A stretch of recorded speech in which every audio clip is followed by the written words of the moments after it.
Hey everyone, it's Daniel Elwood and Robert Johnson, the Last Nighters. And the Last Nighters can be found on the Launchpad Media, where they're always launching new ideas in your direction. Check it out at thelaunchpadmedia.com. Tonight, we're going to be doing Zombieland on episode 92 of the show. You can find the show notes more at lastnighters.com/92. So we need to limber up and enjoy the little things as we welcome back our friend Rachel from Cannabis Heals Me to talk about this movie. She was with us just a few short months ago, back in June, talking about Harold and Kumar Go to White Castle.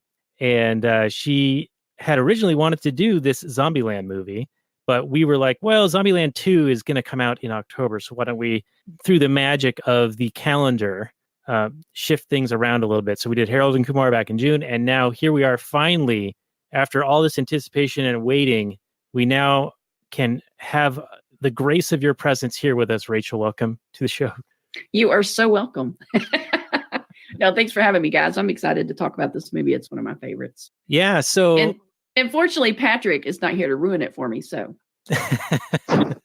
he is a ruiner. I'm still bitter that y'all destroyed the Star Wars crap. Oh, the Rogue One. Rogue One. Yes. Pointed out all the plot holes in it, and I'm like, oh no. Yeah. It was a good movie until you're like, wait a minute, that doesn't make sense. Yeah. And of course, you're referring to Patty McFarlane from Liberty Weekly, one of our kind of sister shows. He's a good friend of ours.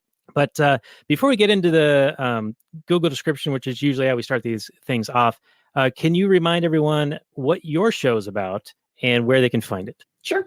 The show's called Cannabis Heals Me. It is on all the major podcast apps. And what we do on the show is I get people on to talk about their medical cannabis story and share it from their personal perspective of how cannabis have changed their life. I've had people come on and talk about how they went from 17 prescriptions to 0 prescriptions. The cannabis replaced all their prescriptions. And it's not a miracle plant, but the government shouldn't stand between people and their medicine. So I'm trying to get the word out to people that there are medicinal benefits to the plant, because there are still people, and I'm surrounded by them in East Texas, who feel that the plant has no medicinal benefits. I'm sure that probably comes as a shock to people that live in legal states like California and Colorado. But what I'm hoping is, through the power of story, we can reach people and let them know that this plant does have medicinal benefits that you've been lied to for 80 years, and kind of crack that hard exterior so that we can get those stories out there to them.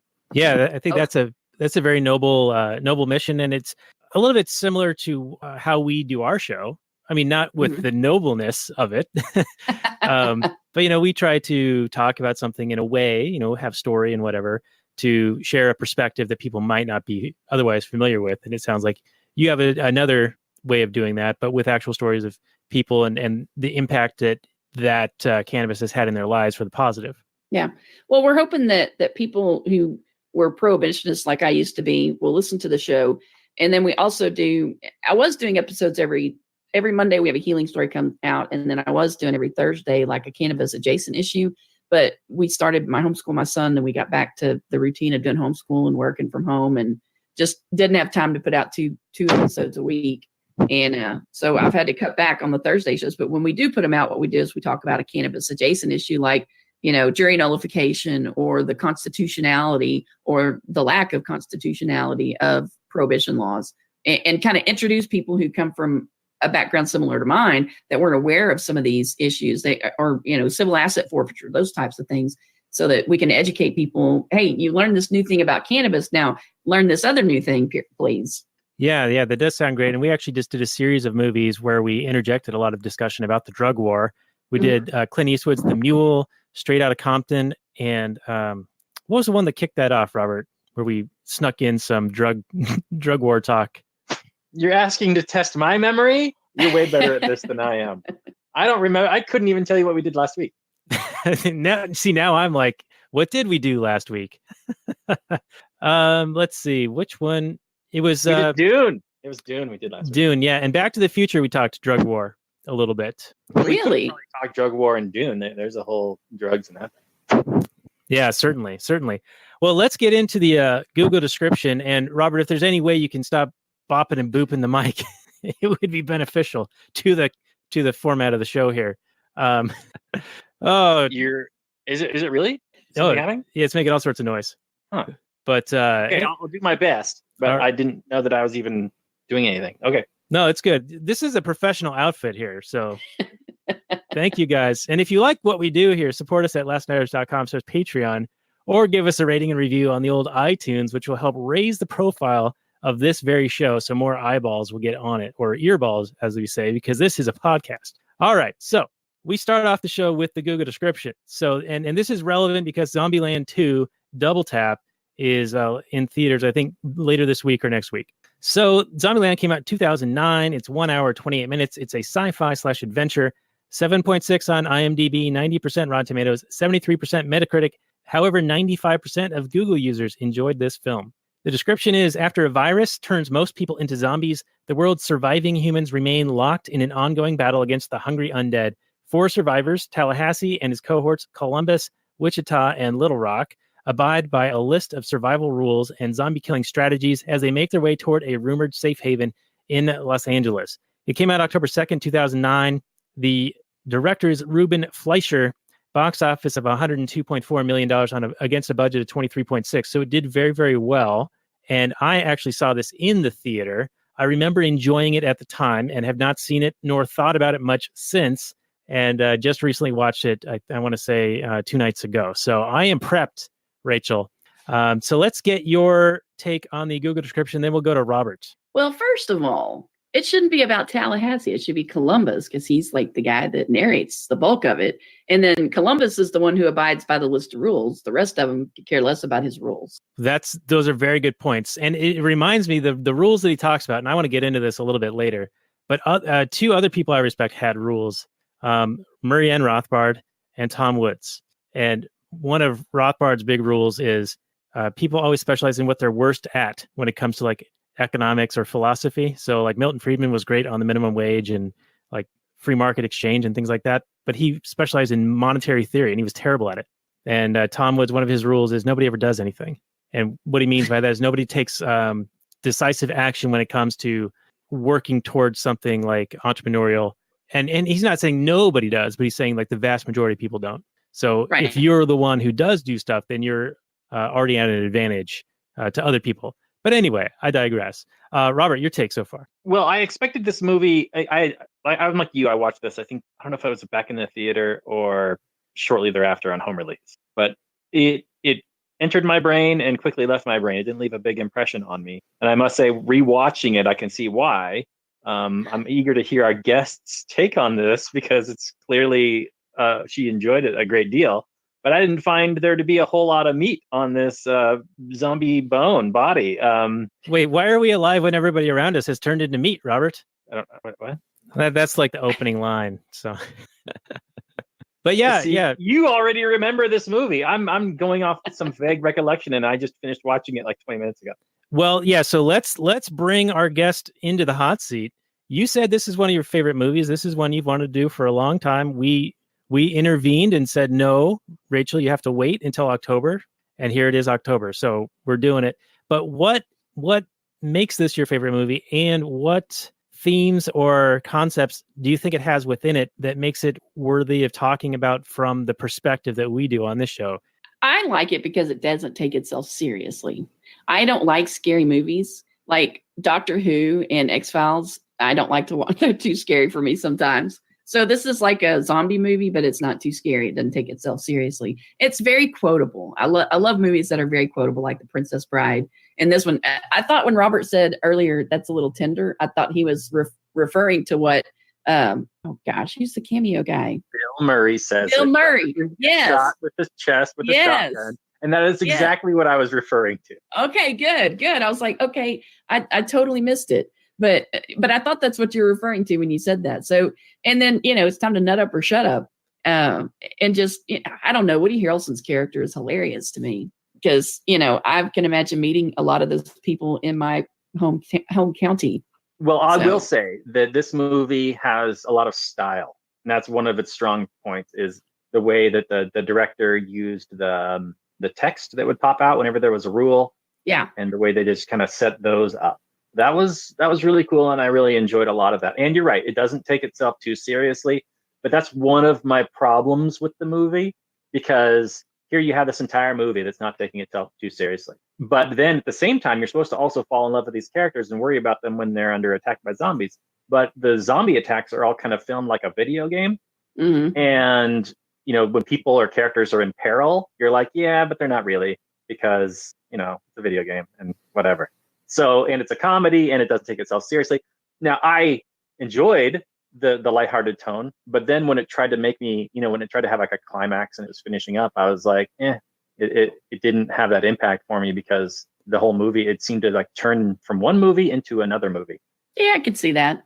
I don't know. I liked it. I liked it before in 2009. I wasn't anywhere close to being on the path that I'm on now. But kind of going back and watching it, it's one of the rare movies where that's apocalyptic, where warlords haven't taken over and turned against all the weaker people. I think it encapsulates anarchy in the way that we would perceive it, in that people form voluntary associations and go and do what they want to do without, having to worry about somebody pull them over for drinking in the car or something like that. Yeah, you almost knocked up. I do agree with you, except our main female characters are still trying to like rob like the male characters for some reason. It's like, even though there's like all this stuff, everything's free, and they're still like, oh no, I'm going to rob these guys. What?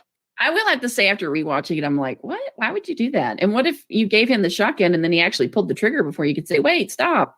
Yeah, blew your sister's head off. Yeah, exactly. So I don't really get that, but I guess it's kind of the meet cute of the movie. Yeah, I don't think it's meant to make a lot of... have these characters that don't trust each other, that are loners, that are only used to taking care of themselves, and then they learn at the end that they all need each other and they want to be around each other like a family.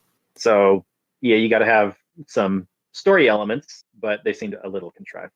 Yeah, I'll agree with you there, Robert. And yeah, that was a point that I wanted to make, is that, back to the rules, Lex Luthor has all these rules that he abides by to survive the zombie apocalypse, but apparently none of his rules have anything to do with firearm safety.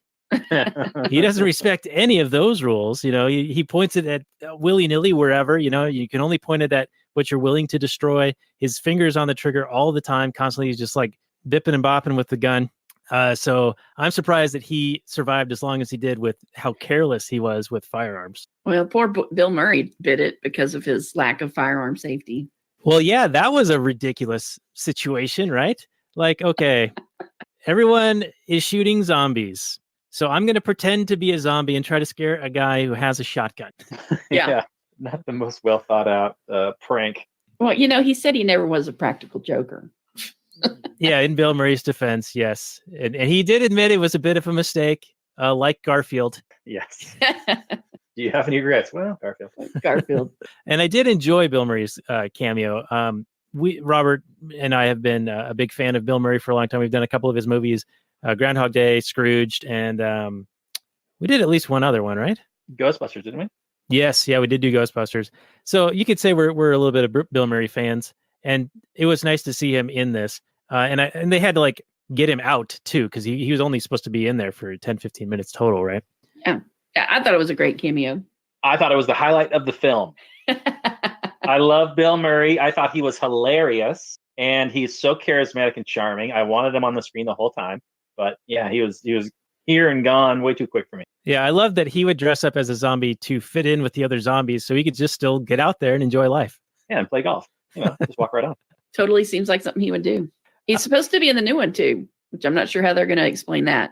Well, he didn't get double tapped, right? Like they shot him in the chest. Well, that's true. And that apparently doesn't take a zombie out. You have to like crush the brain, right? Or shoot the brain. Well, he wasn't a zombie at the time he got shot, though. Right, but wouldn't he become a zombie after being dead? I think you have to be bitten, don't you, to be a zombie? I don't know what the zombie rules are. Yeah, they're not clear in this film. Yeah. Yeah, I think I've seen movies where anyone who dies becomes a zombie, but then I've also seen, well, you have to be infected by one. Yeah, where anyone dies and becomes a zombie is The Walking Dead. It's one of them. And that's like the proto-zombie. That's like where it started. So that is the canon. You're thinking of Night of the Living. Oh. I'm talking about The Walking. Oh, I'm sorry. Yeah. Okay. My mistake. My mistake indeed. I'm not a zombie expert. There's all kinds of different zombie movies, but I believe that's The Walking Dead. All right. That sounds about right. So what about the Indians, the Native Americans? This movie was clearly at the period of time when Dave Chappelle could say whatever he wanted on his show, and it was funny, and people laughed and didn't get butthurt over it. This is not an SJW friendly movie, and they go to this trinket stand or souvenir shop that's Indian themed, Native American themed, and they destroy the place while wearing headdresses and playing, Indian style. Wouldn't this be a cancel culture worthy event today? And is this movie recent enough to where it would affect people today, the people who made this movie? Well, it's not like it was an ancient Indian burial ground. It was a trinket shop, like you said. So I can't predict what people are going to be butthurt and offended by. It's impossible. You can kind of predict some things, but the level of outrage is such a low bar to jump over that this movie could make it. I don't know. Yeah, well, I just in watching the other night, I was like, oh, I wonder how that would play today. Like when I first saw it, it was probably just like, oh, haha, they're, smashing a bunch of stuff up. Big deal, But now it's like, oh, now you have to sort of weigh, okay, what's the cultural impact here? Yeah, it was probably all made in China anyway, so. Yeah, and Mike C., one of our prior guests and friends, says that blackface and things of that sort only count for bad people, not the pretty ones. So like Justin Trudeau can get away with it, but anyone else can't. Like Megyn Kelly, who we were talking about in the pre-show, she lost her job for even questioning why blackface would even be like, she didn't understand what the problem was, and she asked the question. She got fired for that. Meanwhile, Trudeau can actually do it, say he only did it the one time, and then it's revealed later he did it 2 or 3 times. And it's like not a big deal. And because he has the right politics. Yeah. And it wasn't even blackface. Wasn't he playing Aladdin in a play? In one of the instances, yeah. But I think there were some where he was actually doing blackface. I don't follow Canadian politics. It's a shit show, so don't worry about it. But my wife and I, we went to Iceland, almost 8-9 years ago now, and we actually saw people dressed in blackface. And it was shocking to us at the time because we're like, whoa, that would be pretty risque here. And this is back in like 2011, 2012. And we asked people about it and they're like, oh yeah, it's kind of a normal thing in Europe. So really, I don't really know. I mean, that's what we were told. Well, what was it for? Because blackface used to be, actors playing like African-American roles in these movies when they didn't actually have black actors. Yes, they were definitely dressed up like in costume style. But they were just like at a bar, and it was in late November, early December. So it wasn't Halloween, I'll tell you that. But I don't know. Okay. And people get in trouble for Halloween, right? Like, didn't Shaun White, the snowboarder guy, like a year or two ago, get in trouble for being Simple Jack from Tropic Thunder? And then But Ben Stiller didn't get in trouble for being Simple Jack in Tropic Thunder? No, man. No. You see, the original source material is apparently fine, but if you emulate it, that's the problem. What? And then some other person, like some famous woman, she dressed, I want to say, as a pilgrim, and her boyfriend was maybe an Indian or something, and they were horror being the first Thanksgiving for Halloween, and they caught hell for it too. Mother of God.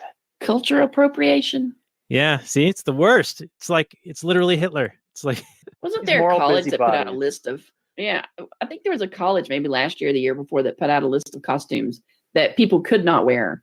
And it was like anything that had racial like an Indian costume or something, anything that could potentially trigger anyone. So basically you couldn't wear anything, I guess, except for slutty cat suits. Well, that's going to offend my cat. So there you go. Well, didn't like the city of Berkeley, or was it the University of Berkeley, put out that list of words that are offensive now, like manhole? Oh yeah, it was the city. It was the city. And that reminds me of some government building in Portland, Oregon, just recently opted to not have urinals because it's apparently sexist to have urinals. So I guess on the progressive scale of importance, progressive values related to wokeness is more important than environmentalist causes because the urinals use like 1/3 of the amount of water per flush than the toilets do. Awesome. So the progressive values trump that. That's interesting. So we know where they live at. They exist on the hierarchy then. So the progressive religious culture trumps the old environmentalists. That's awesome. I love that you're using the word trumps because that's triggering for them, and hierarchy is also triggering for them. So you're going to get canceled, my friend. Well, that's about time. I've been getting away far too much. Indeed. So we already brought this up a little bit earlier, but the girls bait the guys into pretending like they need help or she's been bit and that they need to shoot her, and the bigger sister's not willing to do it. But like Rachel said, what if Woody was even more of a badass and heartless and just shot like right away, like he didn't care, then that whole thing would have ended tragically. Yeah, it seems like a really contrived situation where either it's just terrible strategy because you're obviously putting yourself in danger. You're falsely representing yourself to complete strangers. You have no idea who these people are. You don't know if they're super hardcore killers, heartless, whatever. They've just got back from Zombie Nam, or they're like Lex Luthor in the movie there, like super timid still. So it seems like a bad strategy. So that's why it felt really just contrived for the movie, unfortunately. Yeah, and it also seemed like if they were seeking weapons or vehicles, they were there aplenty, right? They're somewhere in Texas. 99% of the population is dead or zombied. So you've got your pick of vehicles and probably, firearms or whatever you'd want. It wouldn't take that much effort to locate such items. So why would they do this this bait/trap situation to try to get disarm these guys and then turn the tables on them? Right. And I don't know about you. I they set it up kind of with in the movie where the girls are kind of these scam artist people and they're just out for themselves. No worries. We don't care. We're going to screw over whoever. I will say that ring thing was pretty slick. It was. Yeah. It was a slick thing. And I appreciated the cameo of the writer. He was the gas station attendant guy. And he was also one of the guys that gets killed in the bathroom. Oh, okay. And I didn't realize that. The bathroom zombie was John C. Reilly. Well, the guy he was eating was the writer of the movie, who also wrote School of Rock. Fun fact. Oh, interesting. Jack Black, like that guy. Yeah. Anyway, didn't mean to derail you there. But wouldn't the zombie apocalypse kind of give you the girls like more of an appreciation for the fact that there's like very, very few humans left, and that maybe it'd be better to cooperate and specialize, division of labor style. Right. And Tallahassee is he's very skilled at this, He's a sturdy dude who has the ability to defend them and himself. And you would think that would be useful. Yeah. I mean, I guess the girls don't see the value in that, but I don't know, if I was in their position, I would definitely welcome somebody that brought those tools to the table. Well, they killed those 3 huge zombies before she came out of the back. Yeah. I mean, maybe she didn't see that, but I don't know. You see some tough dude walking in. I don't know. I'd be tempted to just be like, hey, let's be friends instead of, hey, let's try and rob these guys when everything is free. I mean, it just doesn't make a lot of sense. Yeah. Yeah. And why was it so hard for him to find a frickin' Twinkie? You'd think that they'd be in any gas station or convenience store, I mean, the zombies aren't eating Twinkies, right? They're not eating any of the other food. That was another contrived thing for the movie. I don't know. Are they? All the zombies in the grocery store were really fat. Surely. Well, maybe they just sat there and waited for people to come to the grocery store and buy stuff. Yeah, they seem to be pretty smart zombies and fast, and they could climb things and like work out like how to get into things. But we saw that in Night of the Living Dead, right, Robert? When they were all of a sudden like able to figure out how to get into that house at the end.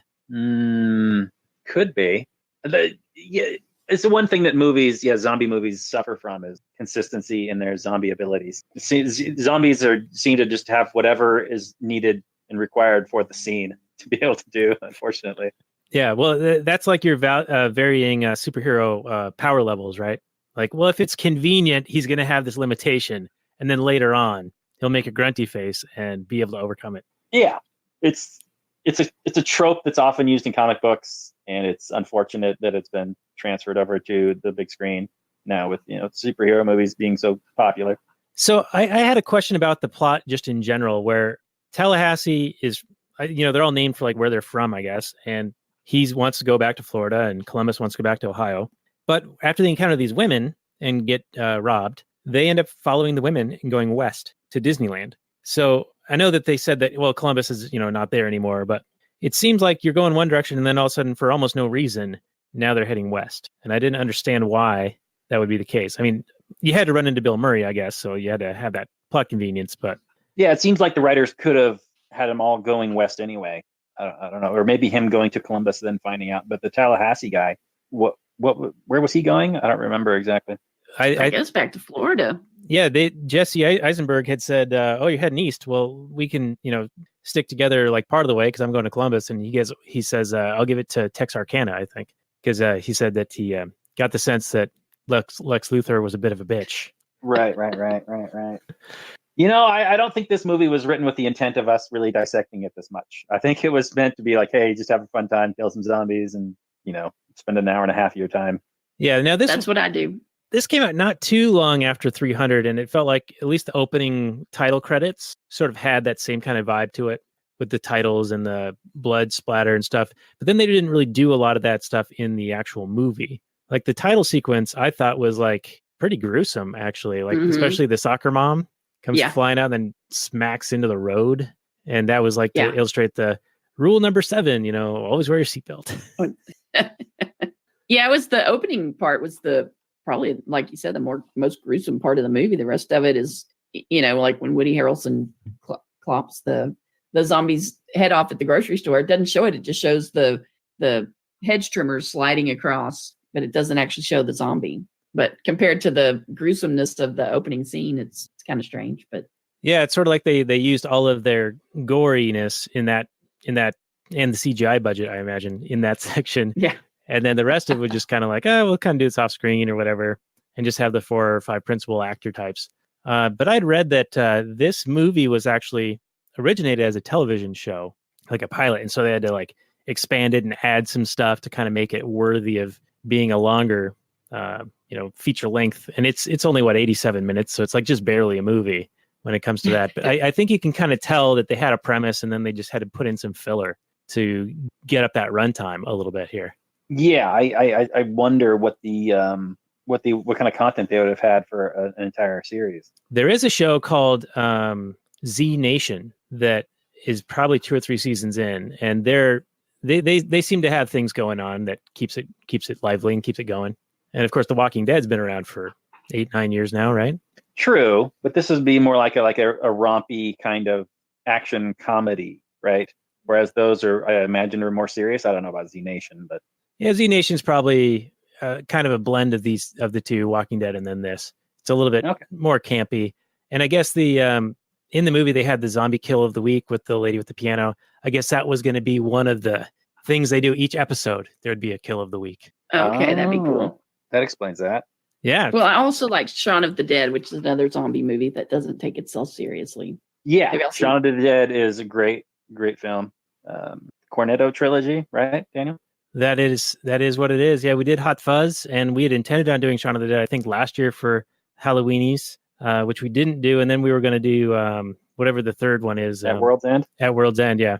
But that kind of fell apart like the best laid plans often do. We're not like super planners. We're not central planners. What? With this whole show. We're kind of seated our pants and off the cuff, as it were. But I think this year we're going to do the Karate Kid for Halloween. Well, they do have that one Halloween scene. Yeah, and they're dressed as the skeletons. It's badass. Is it? And then Pat Morita kicks their ass? Yeah. But I really enjoy that YouTube video where they pin Daniel as the bully. Yes, yeah. I love that one. And it's very convincing because, like, yeah, if you really look at it from that perspective, yeah, he is kind of a dick. He is kind of picking the fights. Have you watched Cobra Kai? My wife and I just finished halfway through the season 2 where, it stopped being free, and I had all of season 1. So now we're kind of at that point. We're like, well, do we give them more money? They did just shut down one of my channels, so I don't know. All right. But it is. I watched the first season of that, but I haven't seen the second season. Yeah, so the first 5 episodes of the second season are free on YouTube, at least at the moment, or they were as of a few days ago. But I think that's what they're doing. They're giving you a taste. We're going to get to the drug talk. And then they want you to pay. Getting you hooked. Yeah, and speaking of drug talk, this film was shot in Georgia, and Woody Harrelson got arrested for marijuana possession, and it delayed shooting by a day because he got arrested in just a day. Georgia. He's lucky. Yeah, it was probably just a minor slap on the wrist thing, but I don't know. Is it nice still to have money in Georgia? Is it still illegal in Georgia? It's like totally, or oh yeah.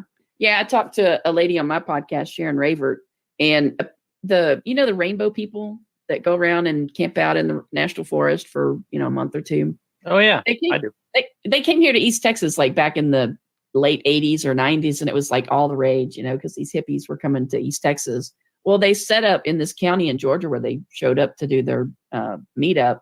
They set up like these. They basically funneled them down to like 2 entrances to go into the national forest. and they were stopping the people and frisking them and doing internal searches of the women. Whoa. As they went into the park to check them for illegal drugs. And one guy got arrested for, I think, some sort of toy that was in his car that it was not displayed. But they arrested him for that because they just made up all these trumped up charges. So their Spartacus Legal is working on their defense in Georgia for a lot of these cases. And some of them were held in jail, for an extended period of time, like a month, over silly little charges. So yeah, it's still illegal in Georgia. And this is recent events in Georgia? In 2019. Wow. I don't remember the exact date. I think it was sometime this summer that I talked to her. But Sharon is the founder of Peachtree Normal, and she volunteers with Spartacus Legal, which Catherine Bernard is, I don't know if she's the head person of that. She's the one that got the guy off on jury nullification in Georgia on a criminal drug charge. He was growing cannabis for medical use, and he got on the stand and said, "Look, this is medicine for me and my family." And the jury refused to convict him of a crime. And I think that was probably about a year ago when that case came out. Wow. Yeah. I remember seeing recently there was some instruction from a judge that somebody had posted, I want to say in the Tom Woods group, where it was like, you will be told what the law is by the judge, and you will apply the law as it's instructed to you. And your own opinion on the matter does not count, or something along those lines, which is, as far as I understand, that's illegitimate and inaccurate, but they can pretty much say whatever they want. So. Oh yeah. They're gods in the courtroom. They can say anything they want. And that's why it's important for people to know that they have rights like jury nullification. And if they don't want to enforce a stupid law, they don't have to. Yeah, we saw that demonstrated in My Cousin Vinny, and we had Pat McFarlane on for that one. Yeah, that's another one of my favorites. I think I did listen to that one. I enjoyed that one. Y'all didn't ruin the movie for me on that one. Yeah, we usually do ruin some movies. That's for certain. Yeah, I was going to say critics in the critics. Right. I was going to say I posted something on my Facebook page with Woody Harrelson because they have this thing where they'll write the patent number 6630507. It's a U.S. patent. It's a patent that the U.S. government holds for cannabis as a neuroprotectant. And so some people will like write that on their hand and put it up and then take a picture. And Woody Harrelson had posted a picture of him doing that. And then some lady brought up the fact that, he's associated with Jeffrey Epstein. So I Googled it and couldn't really find a strong connection between him and Jeffrey Epstein. But I thought that was interesting. She brought that up. I think it's interesting that Woody Harrelson's father was like a mob hitman. Yeah. Isn't he in prison or something? Or is he dead? Yeah, or I don't know if he's dead, but yeah, he was in prison for a long time. I don't know why I brought that up, but you're just bringing up weird anecdotes. So there you go. Yeah, I have some quotes from Woody where he talks about, anarchy and just might as well just leave people alone. But he does seem to be more of sort of leftist variety, so more for the libertinism and the personal freedoms, but also economically illiterate in some respects. Right. That's not surprising. Yeah, probably 99% of the country is economically illiterate. Probably more. But I did hear that on the Twinkie. It wasn't actually a Twinkie that he ate because he's like a vegan or vegetarian or something. So they had to make this special Twinkie for him to eat. So it wasn't like a real Twinkie. Awesome. Yeah, look at all this stuff we're digging tidbit. Digging up for our audience. Well, so we've pretty much run through most of the notes that I had taken on this thing, and they were not extensive. Do you guys have anything else that you want to go over? We do have a little bit more time. We could have always talked about the great Bill Murray. Well, I just, going back to your thing where you talk about when they went in and destroyed the property, I was more concerned about it from the fact that they're destroying private property as opposed to the fact that it's something of a Native American nature that they would just, granted, it's a zombie that owns the property now, but still, that's his private property. Do they have the right to go in there and bust it up or to break into Bill Murray's house? Yeah, that's a good point. Yeah. So Robert and I talk about sentience a lot. Does a zombie have sentience? They used to be aware. They used to own property, but now that they've become a zombie, have they lost the capacity of self-ownership and ownership of other things? Well, I will say that we don't grant property rights to those that don't respect property rights, right? So we don't say that birds that go around shitting on things can own stuff. And in that sense, zombies, they don't recognize your property rights, so they just try and eat you. So I would say that once the zombies starts trying to eat you, they've given up their right to anything. So by that same logic, if we take it to a bit of an extreme, but not really, wouldn't you apply the same concepts to communists or socialists? Are they immediately trying to actively rob you of your property rights? Yes. Maybe not directly and imminently, like in the moment, but they certainly are agitating for such, and they don't respect property rights. Well, we could say the same about cops, right? And politicians. So I don't know where you want to draw any kind of line. Yeah. Do they respect some property rights? So then do we grant some? Whereas I don't think zombies respect any. So I don't know. Maybe that's the cutoff. You just have to have some respect for some property rights in order to have your own rights. Well, and property rights are a tool of the patriarchy, according to Mike C. And that's why everyone's against them. Well, that's good. Well, what do you got, Rachel? Defend yourself. Why is this your favorite movie? It's not my favorite. It's one of my favorites. Just because it's silly nonsense. It's pure escapism. I'm not a high-minded person. I don't necessarily like movies that make me think. Not that, I don't like to think, but when I watch entertainment, I want to unplug and be entertained. And this entertained me because it was funny. And I don't know, even though there's plot holes, it didn't take itself seriously. And I found it funny. It's like the popcorn flick. It's there for flashy entertainment, a little bit of kick ass, a little bit of quotes here and there. But yeah, you're not going to be left with like, I really wonder what they were thinking about in that second act there, Right. But it does have some quotable stuff like I mentioned earlier. And then there, he says, Jesse Eisenberg says, well, you know what they say about revenge. If you're going to do revenge, you got to dig 2 graves. And then Woody Harrelson says, yeah, one for the big bitch and one for the little bitch. Yeah. That's a different take on that actually philosophical point. Robert, what do you got? Anything else to go over on this one?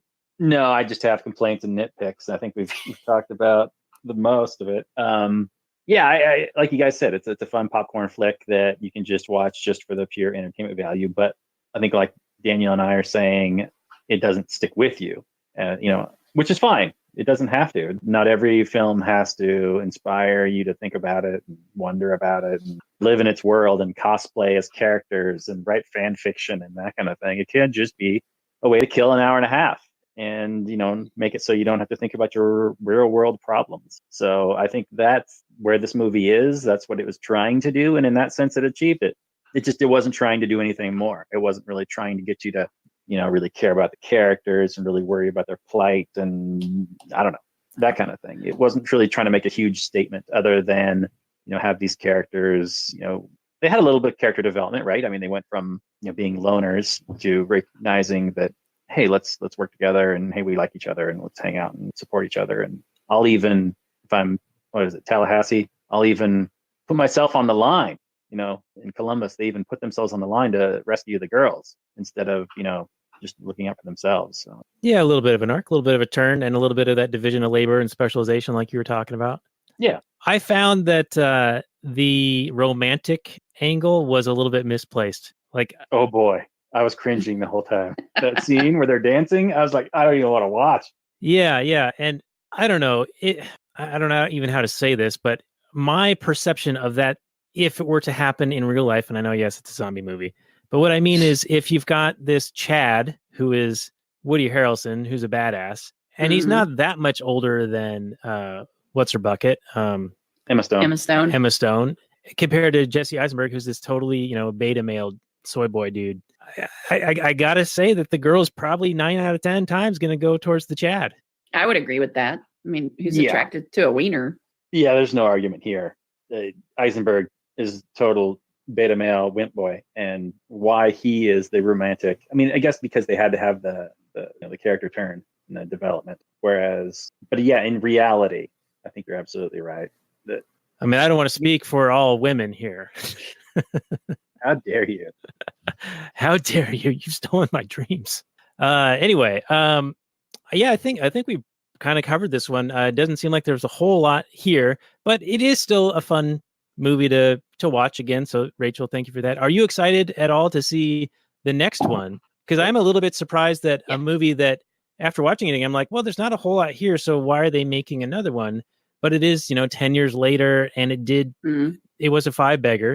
It cost $20 million to make, and it made $100. So, does it have a cult following at all, or was there like something that really brought this up to become a sequel? I was surprised they were making a sequel 10 years later, but everybody's looking for a way to cash in. So I will go see it just because I had fun. Like I said, I don't require a lot of thought-provoking stuff in my entertainment. I do enough thinking, with my other content that I consume. I like to just completely unplug when it comes to entertainment. Well, we've got a show for you. It's called The Last Nighters. It comes out once a week on Mondays. You don't have to think too hard about it. Perfect. Robert, is this a movie you're going to go see in the theater, or do you have a desire to see it at all? No, I'm afraid not. I might watch it if I have to watch it, for the podcast or something, or I might turn it on if I've got unlimited data and I might get it on my Netflix or whatever. It is something, the kind of movie that I might, like put on in the background or like have on and like, have to pay attention to.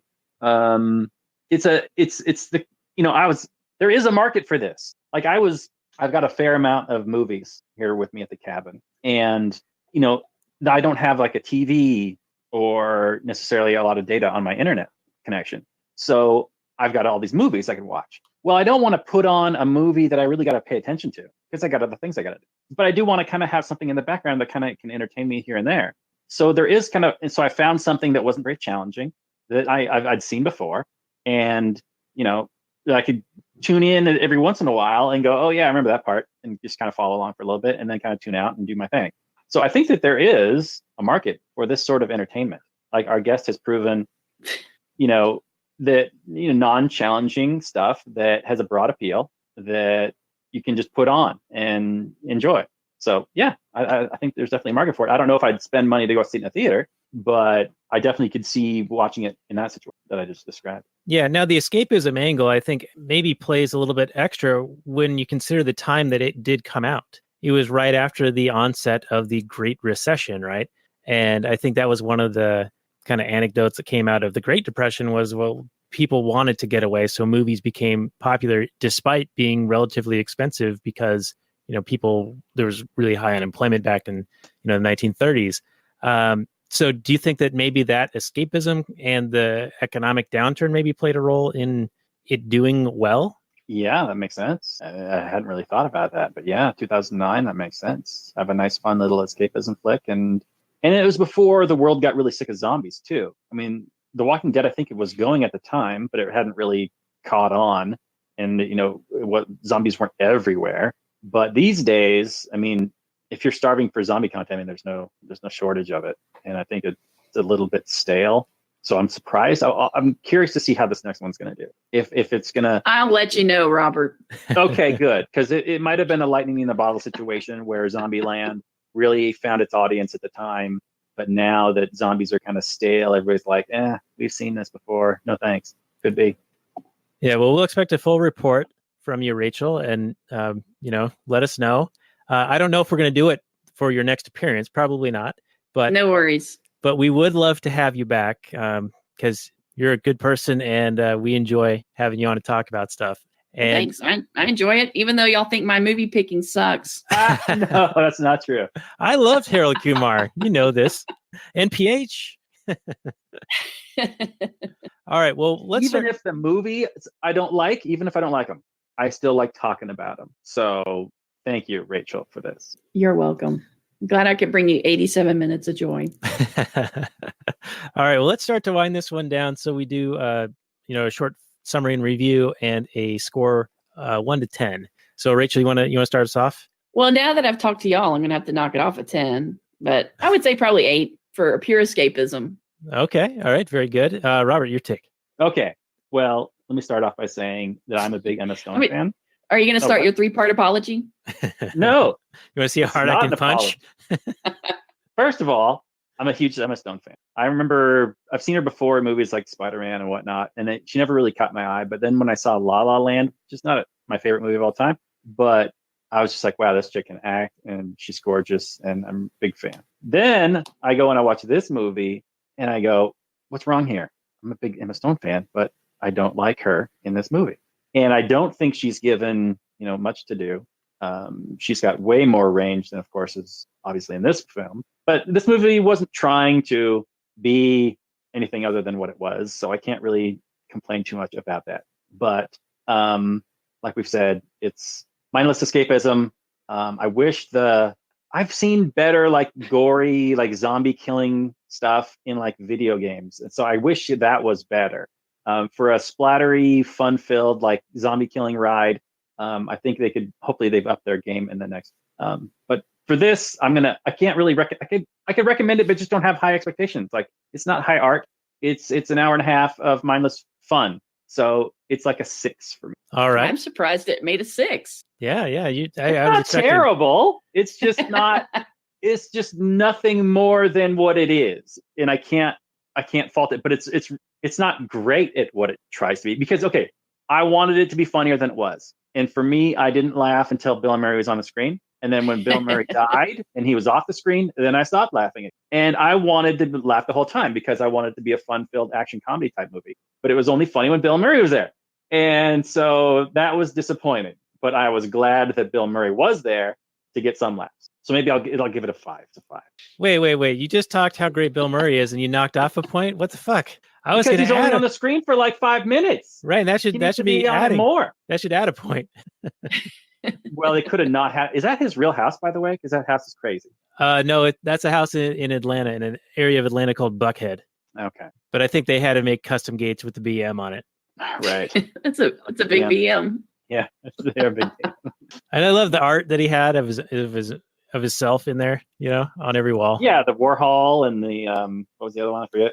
I want to say he had one that was like him in Scrooged. But doesn't that seem like something he would do in real life, though? Oh yeah, totally. I could probably see it. Yeah. Well, so I'll go with all the things that we've already said. It's a rollicking, good time type movie. It's a popcorn flick. It's probably playing on the slapstick gore. It wasn't as funny as I thought it was going to be. I did enjoy it watching it in the theater, but I didn't really think about it since then until it got brought up for a potential show for us to do. And watching it again, it kind of does have some holes in it. I now own it. I don't know if I'll watch it again, but it's still fun to watch and fun to talk about. And the Bill Murray cameo is great, so I gave it a bonus point for that. So where Robert started with a 6 and then demoted it due to the lack of Bill Murray down to a 5, I'm going to go up to a 7 on this. So that's going to be my score. That just shows the power of Bill Murray. Absolutely. He's amazing. I mean, he was able to rescue Charlie's Angels. Oh yeah, he's in that too as the Charlie, right? Not Charlie, the other guy, the buddy or the whatever he is. Yeah, Charlie's the voice, isn't he? Yeah, but he's the leader guy. I forget his name. Yeah, you guys know too much about this. I don't know anything about Charlie's Angels, but I do know, since we talked about a theater and Zombieland 2 coming out, and it not being worth the trek for you, Robert. But I think there's another film that might be worth the trek, and I think we can make this happen for next. Are you sure? For because next week, you have mentioned long have you teased the idea of you leaving the house, and we all know that you have urine and feces in mason jars lined all around the house, and your fingernails are 12 feet long, and you wear diapers everywhere, and you never leave the house. I'm making the Aviator. So the guy who lives in a trailer in the woods. I'm making Aviator 2. Hey, we're not talking about me right now. Yeah, it's a good point. Thank you, Rachel. Thank you for You're welcome. White knighting for me. So yeah, I'm making Aviator 2 here in the house. But I think I may venture out because this movie's getting all this buzz. People are talking about it all over the place. And what an amazing performance, which you only can do amazing because of how good Heath Ledger did it. So I think we're going to try to do Joker next week. And we might have Shaheen, our Batman guy, join us for that one. Well, I might be on Austin time when I'm doing that recording, so I'll have to try and find a theater in Austin to watch it. But that should be doable. I don't know if I can convince anybody else to go along with me, but we'll see. Well, I have heard that some theaters actually won't allow single ticket sales. Really? Because of the threat apparently associated with it, like all the, I guess has to do with the theater shooting from like a decade ago. And some people are relating it to that. And so they're like, oh, we don't want to sell single tickets, but I'm not taking my kids. So if I try to go see, it's going to be a single ticket. So we'll see. But I think that's what we're going to try to do, Robert. Joker. Okay, well, we can try and do it, but do we have a backup in case it doesn't happen? That will be a surprise. So okay. Tune in next week. Same bat time, same bat channel. Potentially not the Joker movie, but probably. If we can swing it. We'll try. If we can swing it. We'll give it our all, but we don't got too much. But anyway, this has been our show. So Rachel, thank you for joining us. People can find you at Cannabis Heals Me. That's your show. Yes. And we'll have show notes with links to everything that you have on our show notes page at lastnighters.com/92. Robert, tell the audience what they've won if they want to support us in any way. You win a big fat thanks from me and Daniel. We both will give you virtual hugs and kisses if you want them on your non-swimsuit covered area only. So if you want to leave a like, a thumbs up, if our YouTube channel still exists, then you could do that. You could review us on iTunes. You could support us on Patreon for as long as we're still on that. You can do all those things. You can tell a friend about it. And then we'll give you the virtual high fives and the hugs, but only in the same. Yeah. Plus non-threatening. Okay, thank you. All right. Well, very good. Rachel, any final words for our audience before we do some potential Kathleen Turner Overdrive, which is available for our Patreon supporters, and they can access that at lastnighters.com/Patreon. Nope. Just, I guess, check out the podcast if they're interested and continue to listen to Actual Anarchy or The Last Nighters. Either or. They're both good. They're the best shows on the internet. I got to say. Right. That's right. I am not biased. Not at all. All right. Well, thank you, audience. Thank you, Rachel. And we'll get into some bonus content right after this. Good night from last night, everyone.